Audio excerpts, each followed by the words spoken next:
Mr. Roy from Texas. I thank the chair. Appreciate the gentleman from appearing. Just a couple of questions for the chairman. I think you just articulated some of the things I wanted to make sure was clear for the record about what we're talking about here. Under current law, but I want to make sure it's clear for everyone to understand. Under current law, if a state wants to ensure that it is only a citizen voting, does that state face barriers to ensuring that that is the case? 100%, that's an accurate statement. They're not allowed, they're actually prevented from asking applicants for documentary proof of U.S. citizenship under current law, and that's the Supreme Court's decision in 2013 of Arizona versus Intertribal, their review of NVRA and federal preemption. And as such, has that caused problems, for example, with respect to Arizona, where Arizona currently basically operates two separate systems, where they register individuals checking proof of citizenship for state and local elections, but they, on the federal side, do not, because of this barrier put in place prohibiting them, in essence, due to the court's interpretation of NVRA, prohibiting them from being able to check citizenship. Is that an accurate statement? Yes. And what we're endeavoring to do here, which obviously was debated and amended in committee, if I'm correct, I believe that the ranking member's amendment was offered in committee and failed 6-1. That's accurate. And there was a significant number of Democrats not present at that hearing. 6-1 indicates that. Right. And so that amendment was offered. There was, at least debate with the one Democrat who was present, given that there were no other Democrats present at the hearing. But with respect to what we're trying to do with this legislation, we're trying to first make sure that barrier is brought down, but go a step further, given the extent to which we now have, and I would ask the chairman if he agrees with me, increasing evidence that there are jurisdictions seeking to register non-citizens to vote, at least at allegedly the state and local level, but wink, wink, nod, nod, don't worry, we'll never have those registrants being involved in federal voting. But the truth is, there's an expansive view in Oakland, San Francisco, New York, tried to happen here in the District of Columbia, right? We had a vote on that here in the House. So would the gentleman agree what we're seeking to do is to do what many states do right now and attempt to do, but are prevented because of the Supreme Court opinion, require a documentary proof of citizenship to be able to vote in federal elections, to be able to address this problem? Yeah, I mean, this is exactly what we're trying to do with this legislation, is allow states to have that opportunity to provide documentary proof of citizenship. In fact, require it. And I think you correctly note this administration is working aggressively to roll out a secretive plan on voter registration. In fact, they put forward an executive order, 14019, requiring every agency to put forward a strategic plan as to how they were going to help get out the vote, in effect. And they won't provide us with that strategic plan. I've subpoenaed the 15 administration officials to get that, because I think taxpayers deserve to know how their taxpayer dollars are being used. So you have this administration working in secret to try to roll out and utilize the federal government to get a get out the vote operation. We're, in contrast, just trying to make sure that U.S. citizens are the ones who are voting in U.S. elections. Gentlemen, aware with respect to the problem we're identifying that our colleagues have suggested does not exist, that there is a significant amount of evidence of people who are non-citizens voting in our elections. A study, for example, professors at Old Dominion University and George Mason University from 2014, finding that non-citizens participate in U.S. elections, and that this participation has been large enough to change meaningful election outcomes, including electoral college votes. Are you aware of that study?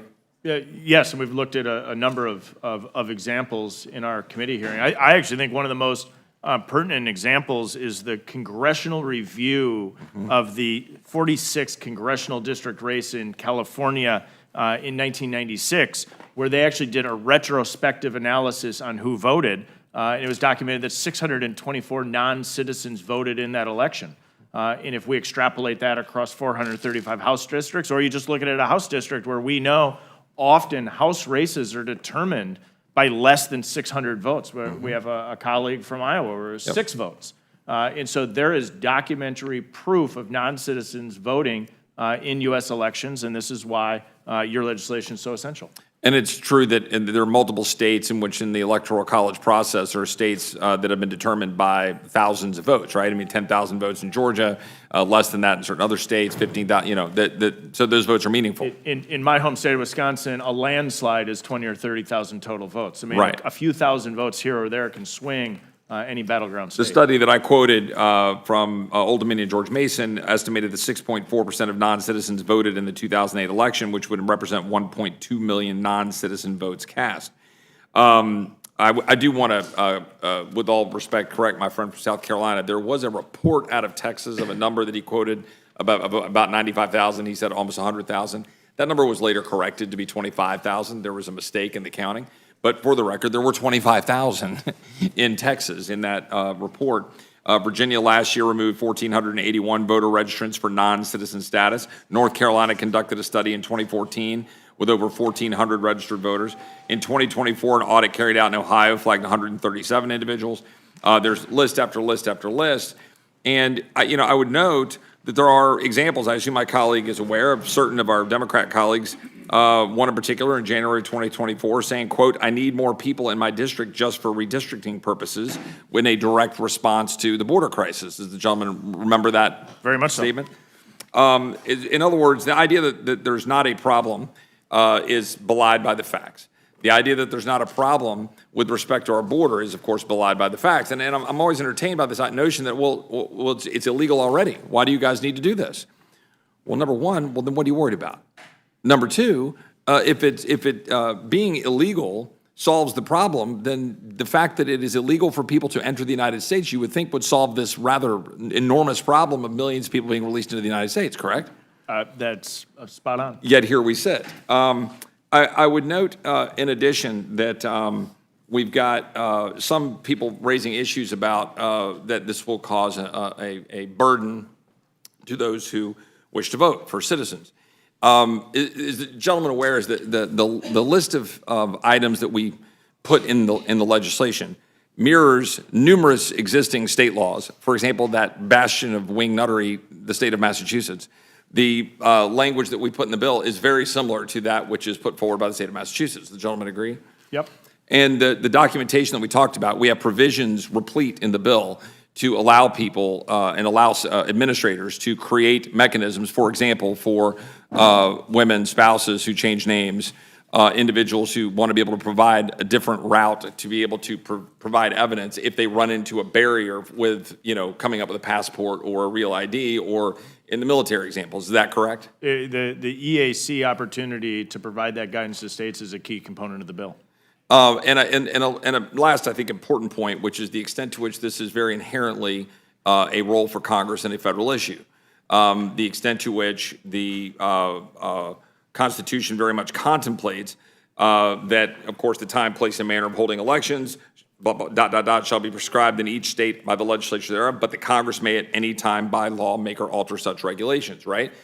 Then you follow the jurisprudence and you figure out, okay, there's some debate about whether the how versus the who, that question which the court has raised. In this case, of course, the Constitution contemplates that the naturalization clause puts Congress, frankly, the court has placed it maybe even higher than intended, Congress at the full center of making determinations about all things naturalization. So the combination of the Elections Clause and the Naturalization Clause, combined with the numerous amendments, the 15th, 19th, 24th, 26th, all referencing, quote, the right of citizens of the United States to vote, I think clearly demonstrates the power and the duty of Congress to act in this case. Would the gentleman from Wisconsin agree? I agree. And so at the end of the day, we have the power, we have the duty, we have legislation to resolve a very real and growing problem.